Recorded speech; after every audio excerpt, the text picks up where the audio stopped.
देखिए, आपके बुरे दिन बहुत जल्द आने वाले हैं। Honourable member, you are honourable member, please address the chair. बहुत जल्दी आने वाले हैं। अभी ना करने आप एड्रेस कीजिए चेयर को, ना बैठे, आप चेयर को गलाई घोट दीजिए हम लोगों का। उधर बहू से ईडी की पूछताछ और इधर मोदी सरकार को जया बच्चन का श्राप। जी हाँ, ऐश्वर्या राय बच्चन को मुंबई से दिल्ली बुलाया गया। ईडी ने पूछताछ करनी थी और लगभग 6 घंटे पूछताछ हुई। तमाम सवाल पूछे गए और इसका असर देखने को मिला राज्यसभा में, जब जया बच्चन बुरी तरह से भड़क उठी। और सिर्फ इतना ही नहीं, उन्होंने मोदी सरकार को श्राप तक दे डाला कि मैं आपको श्राप देती हूँ, आप लोगों के बुरे दिन आएंगे।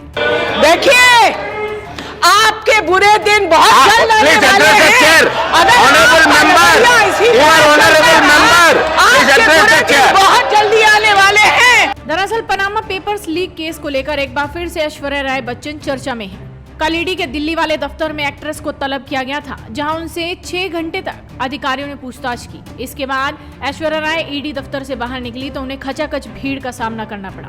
इसी बीच अपने विवादित बयानों के कारण अक्सर विवादों में रहने वाली समाजवादी पार्टी की सांसद जया बच्चन ने राज्यसभा में केंद्र सरकार और बीजेपी सांसदों पर जमकर हमला किया।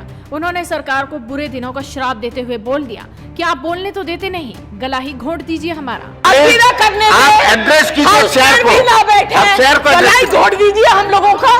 दरअसल राज्यसभा में नारकोटिक्स, ड्रग्स और साइकोट्रोपिक पदार्थ विधेयक 2021 पर चर्चा चल रही थी। इस दौरान ट्रेजरी बेंच पर बैठे भाजपा सांसदों के साथ सपा सांसद जया बच्चन की तीखी बहस हो गई। जया ने संसद की गरिमा की परवाह किए बिना भाजपा सांसदों पर आग बबूला होते हुए बोला कि आप लोगों के बुरे दिन बहुत जल्दी आने वाले हैं, मैं आपको श्राप देती हूँ।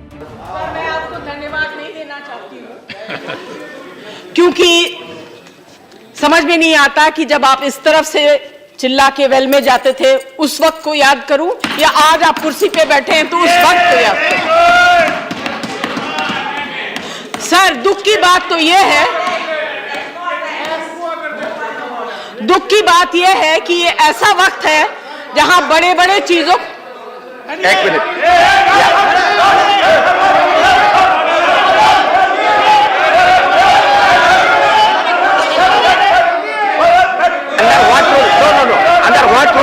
Sir, thank you for calling me honorable.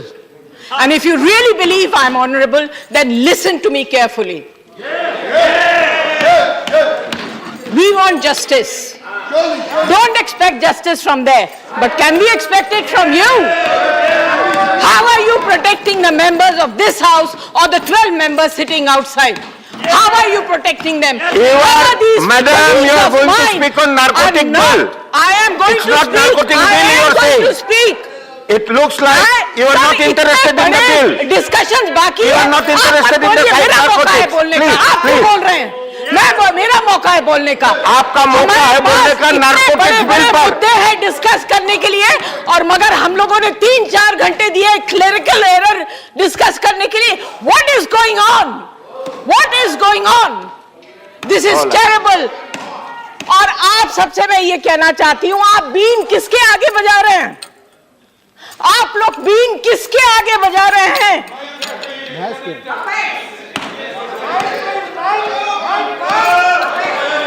देखिए, आपके बुरे दिन बहुत जल्द आने वाले हैं।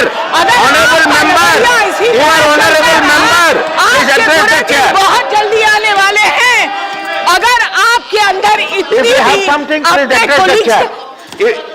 You don't have to reply to him. Sir, बात भी ना करने दें। आप एड्रेस कीजिए चेयर को, ना बैठे, आप चेयर को गलाई घोट दीजिए हम लोगों का। आप लोग चलाइए।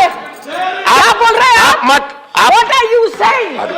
Tell me, what are you saying?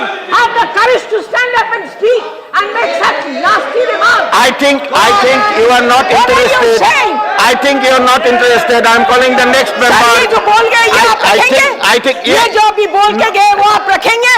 आपका जो I बोलना। expect you to take action on the comment that he made about me and my children. Please. That will be. You want to be fair? You're sitting on the chair. You don't belong to any party, sir. You do justice. or you tell the whole house and आप the entire विषय पर country बोलिए। that you don't आप believe in विषय पर justice. बोलिए। He made a personal आप remark विषय on पर me. बोलिए, आप विषय पे नहीं बोल रहे हैं। He made a आप personal विषय remark on पर me. एक शब्द भी नहीं बोल रहे हैं। How dare he do it? You have to protect If you the have to house. fight, if you have intention to fight, हालांकि उन्होंने सीधे तो ऐश्वर्या राय बच्चन के मामले का जिक्र तो नहीं किया, लेकिन जिस तरह से वो भड़की हुई थी उसे देखकर साफ लग रहा था कि उनका इशारा ऐश्वर्या से हुई पूछताछ की तरफ ही था। तो आप भी इस वीडियो को शेयर कीजिए और जुड़े रहिए हेडलाइंस इंडिया के साथ।